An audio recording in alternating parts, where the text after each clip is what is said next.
will we re-enrich the tails and actually make money for the government?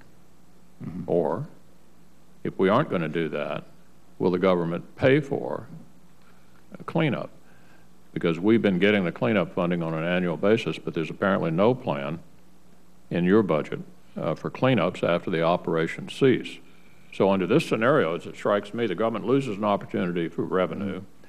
We lose 1,200 jobs, and you're not funding the cleanup, which would cost you money, whereas re-enriching the tails would actually gain the government money. Is that, am I correctly understanding this? Yes and no. I mean, certainly it's going to be, it will be our obligation to clean up if and when Paducah closes down. But that depleted uranium will be there. And again, to go forward in the most cost-effective way, if there is a technology that can more effectively enrich those tails, we'd be more biased to doing that. But certainly we have an obligation to, you know, if this is finalized, we would have an obligation to clean up that plant. When are we going to see the plan? We can get back to you and your staff on that. Well, you know, we got 1,200 employees sitting there wondering if they're going to be without a job. And I understand it's a tough time for everyone. Unemployment's high in Kentucky. Yeah. But here you got an opportunity to continue 1,200 people working, actually raise revenue for the government by re-enriching these tails. And what I think I hear you saying is you got no plan for either contingency at the moment. Is that correct?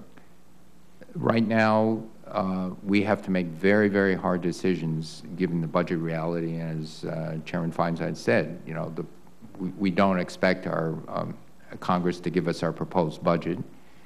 We need to work. Well, how many of your tough decisions give you an opportunity to actually raise revenue? Well, we are actually raising revenue on, as you mentioned, on the USEC side for the same reason. And so it's raising revenue in the most cost-effective way. We're always about, we'd always like to raise revenue. But remember, we're at this limit of 10%. Well, not a very satisfying answer if you're an employee in Western Kentucky.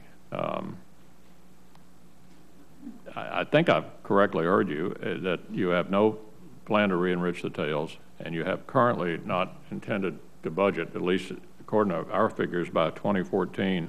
You're not even going to meet the annual cleanup needs that have been met on an annual basis at the plant, and have no current plan for addressing the shortfall. We can look at the cleanup issue, but again, you know, the tails are still there. And it's not as though we're either going to move on it next year or the year after. Now, I understand that, but you start re-enriching them now, and you still employ 1,200 people, and the government makes money. You leave them sitting there, then you've got the cleanup obligation, which costs you money. I'm curious as to why you think this makes sense. Because if we do this enrichment with this old, and now it is a very energy-consuming technology that was developed during World War II, and there are better technologies that we would like to use and develop in-house, meaning in the United States.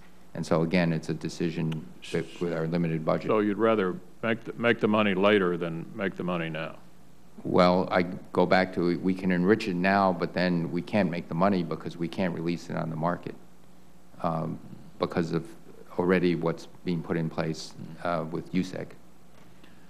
Senator, well, thank you very much, Madam I've tried to be as liberal as possible. No, I appreciate it very much. Thank you so much. Thank you very much. All right.